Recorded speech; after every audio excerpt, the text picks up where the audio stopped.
नमस्कार। दिन भर के अंतर्राष्ट्रीय खबरों पर आपका स्वागत है। आज के इंपॉर्टेंट हाइलाइट्स कि भारत ने एक ऐसा जियोपॉलिटिकल गेम खेला है जिसे देख करके पूरी दुनिया हैरान है। असल में कल भारत और रूस की बढ़ रही दोस्ती पर अमेरिका ने एक इनडायरेक्ट धमकी भारत को दी है और कहा है कि जिस तरीके से ये दोनों ही देश दोस्ती बढ़ा रहे हैं इसके नतीजे भारत को भुगतने पड़ेंगे। लेकिन आज भारत ने रूस के साथ मिलकर के अमेरिका के पड़ोस में एक नए प्रोजेक्ट पर काम शुरू कर दिया है जिसे अमेरिका चाह करके भी भारत को नहीं रोक सकता। इसी के साथ चाइना ने एक ऐसे टावर को डेवलप कर लिया है जो F-35 जैसे खतरनाक लड़ाकू विमानों को भी आसानी से डिटेक्ट कर सकता है। वहीं भारत ने साउथ अमेरिका के एक देश के अंदर अपने advance air defence system export करने का ऑर्डर जारी कर दिया है। इसके अलावा भारत के अंदर आने वाले रेमिटेंसेस पहले से और ज्यादा बढ़ने वाले हैं। प्रोजेक्ट 75 और आज के इस वीडियो में भारत, रूस, चाइना, अमेरिका, ब्राजील, बांग्लादेश से जुड़ी हुई कुछ इंपॉर्टेंट अंतर्राष्ट्रीय खबरें हम आपको बताने वाले हैं। यदि आपको हमारी ये सीरीज पसंद आ रही है तो इसे लाइक और चैनल को सब्सक्राइब जरूर कीजिएगा। सबसे पहले और इंपॉर्टेंट अपडेट की बात की जाए तो ये सामने निकल के आ रही है अमेरिका के पड़ोस से, जहां साउथ अमेरिकन कंट्री वेनेजुएला के ऊपर अमेरिका ने साल 2017 और 18 में कई बड़े सैंक्शंस इंपोज कर दिए थे।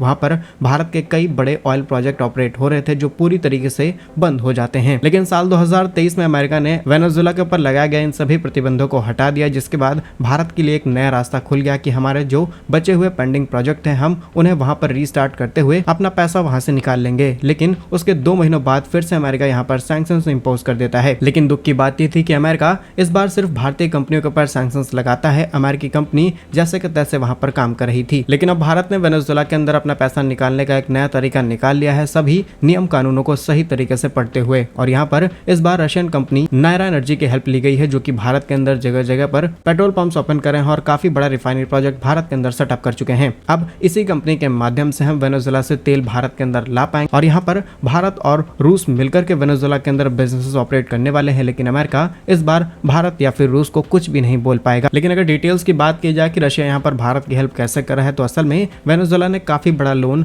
रशिया से ले रखा है और अब उसी लोन की जो रीपेमेंट है वो ऑयल के बदले की जाएगी और ये तेल भारत आएगा, भारत में रिफाइन होकर के विदेश के अंदर बेचा जाएगा। इससे दोनों देशों को फायदा होगा। भारत अमेरिका को आंख दिखाते हुए उसके पड़ोस से तेल निकाल लेगा, रशिया की मदद लेते हुए रशिया की पेमेंट जो फंसी हुई है वो वहां से बाहर निकल आएगी और जल्द ही भारत के फंसे हुए पैसे भी वहां से बाहर निकाले जाएंगे। तो भारत की इस स्ट्रेटजी पर आप क्या सोचते हैं हमें कमेंट्स में जरूर बताइएगा। अगली इंपॉर्टेंट अपडेट की बात की जाए तो भारत के अंदर जो रिसीव होने वाले रेमिटेंसेस हैं ये इस बार करीब 3.7% और ज्यादा बढ़ने वाले हैं। साल 2023 में भारत के अंदर करीब 120 बिलियन US$ रेमिटेंसेस रिसीव होते हैं। रेमिटेंसेस वो पैसा है जहां पर भारतीय नागरिक अलग अलग देशों में जाकर के काम करते हैं और वहां से वहां की करेंसी भारत के अंदर भेजते हैं। लेकिन इस बार यानी कि साल 2024 में इसकी ग्रोथ 3.7% होने वाली है, यानी कि करीब करीब 130 से 145 बिलियन US$ रेमिटेंसेस भारत के अंदर रिसीव होंगे। और भारत दुनिया का वो देश है जिसको सबसे ज्यादा रेमिटेंसेस रिसीव होते हैं और इस बात की कंफर्मेशन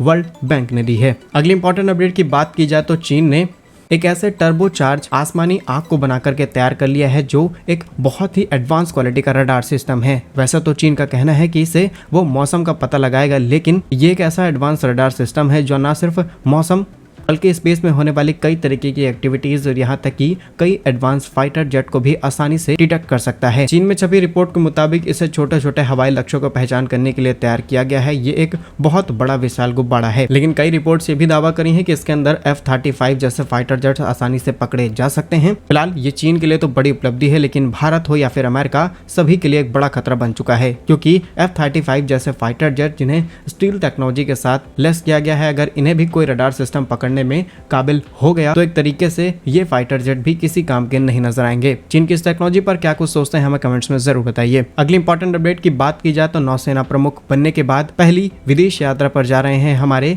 दिनेश त्रिपाठी जी। रिपोर्ट्स के मुताबिक दिनेश त्रिपाठी जी 5 दिनों की यात्रा पर बांग्लादेश जाने वाले हैं और वहां पर पहुंचकर किस तरीके से समुद्री क्षेत्र में बायलैटरल सैन्य सहयोग दोनों ही देश कर सकते हैं, चीन को किस तरीके से काउंटर किया जा सकता है, इन सभी मुद्दों पर बातचीत की जाएगी। इसके अलावा कैसे हम एक दूसरे के साथ मिलकर के टेक्नोलॉजीज और सैन्य अभ्यास बढ़ा सकते हैं जिससे आने वाले समय में आने वाले किसी भी खतरे को आसानी से मिलकर के निपटाया जा सके। इसी के साथ एक और इम्पोर्टेंट सामने निकल के आ रही है बांग्लादेश से, जहाँ पर भारत की कंपनी GRSE जिसे हम garden reach ship builders and engineering से नाम से जानते हैं, इन्होंने बांग्लादेशी नौसेना के साथ एक इम्पोर्टेंट समझौते पर हस्ताक्षर किए हैं, जहाँ पर बांग्लादेशी नौसेना के साथ करीब $500 मिलियन के एक लोन को लेकर के समझौता किया गया है, जहां पर ये लोन भारत की तरफ से बांग्लादेश को दिया गया है। GRSE की रिपोर्ट के मुताबिक बांग्लादेशी नौसेना को कुछ इंपॉर्टेंट युद्धपोत और अन्य नौसैनिक उपकरणों को प्रदान किया जाएगा, जिसके लिए ये लोन प्रोवाइड किया गया है। यदि आपको याद हो तो पिछले एक वीडियो में हमने आपको बताया था कि किस तरीके से बांग्लादेश के मिलिट्री ने सवाल खड़े किए हैं चीनी हथियारों पर।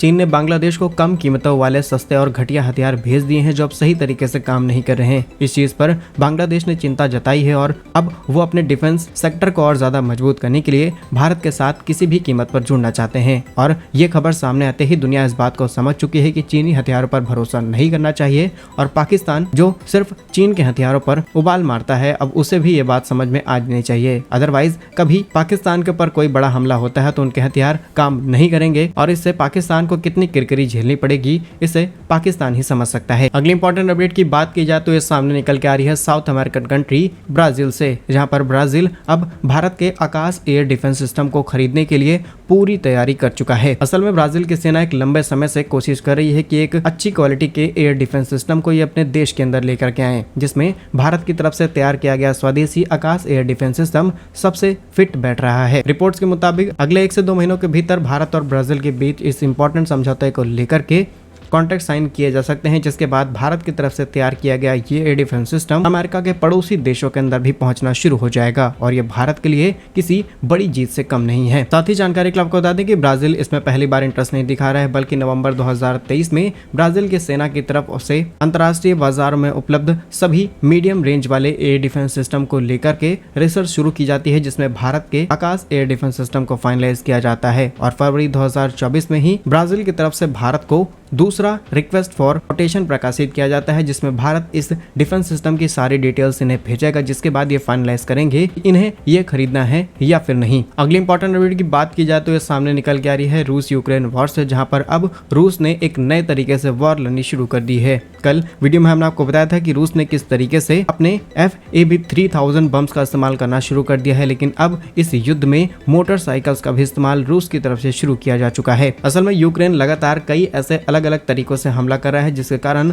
रूसी सैनिकों को काफी ज्यादा नुकसान उठाना पड़ रहा है और अब इन्हीं समस्याओं से निपटने के लिए रूस ने अब मोटरसाइकिल का इस्तेमाल इस युद्ध में इस्तेमाल करना शुरू कर दिया है। रिपोर्ट्स के मुताबिक यूक्रेनी सेना के लेफ्टिनेंट मिखाइलो हेबिस्टस्की ने एक कॉन्फ्रेंस के जरिए बताया है कि पहले तो एकदम से एक बड़े से धूल का गुब्बारा उठता है, फिर उसमें से बहुत सारी मोटरसाइकिल्स निकलती हैं और तेज रफ्तार में सवार रूसी सैनिक धूल उड़ाते हुए चारों तरफ फैल जाते हैं। बहुत ज्यादा शोर किया जाता है और चारों तरफ से हमले होने शुरू हो जाते हैं। ऐसे में यूक्रेनी सेना कुछ समझ पाती उससे पहले हमले कर दिए जाते हैं और इससे काफी बड़ा डैमेज भी किया जा रहा है। रूस ने तो यहाँ पर नई स्ट्रेटेजी निकाल ली है इस युद्ध को जीतने के लिए। फिलहाल रूस की स्ट्रेटेजी पर आपके सोचते हैं हमें कमेंट्स में जरूर बताइए। अगली इंपॉर्टेंट अपडेट की बात की जाए तो भारतीय नौसेना के प्रोजेक्ट 75I के तहत करीब 43,000 करोड़ रुपए में जो पनडुब्बी प्रोजेक्ट शामिल है, इसके अंदर स्पेन की नवंटिया और जर्मनी की त्रिसेन ग्रुप मरीन सिस्टम दोनों ही कंपनियों के जो ग्राउंड मूल्यांकन प्रोसेस होता है उसे पूरी तरीके से कंप्लीट किया जा चुका है। यानी कि भारतीय नौसेना का दल जर्मनी के अंदर शिपयार्ड्स का दौरा करता है, इन सभी सबमरीन्स में लगी हुई टेक्नोलॉजीज को पूरी तरीके से समझा और आकलन किया जाता है, जिसके बाद ही हम इस प्रोजेक्ट को फाइनलाइज करने वाले हैं। लेकिन अब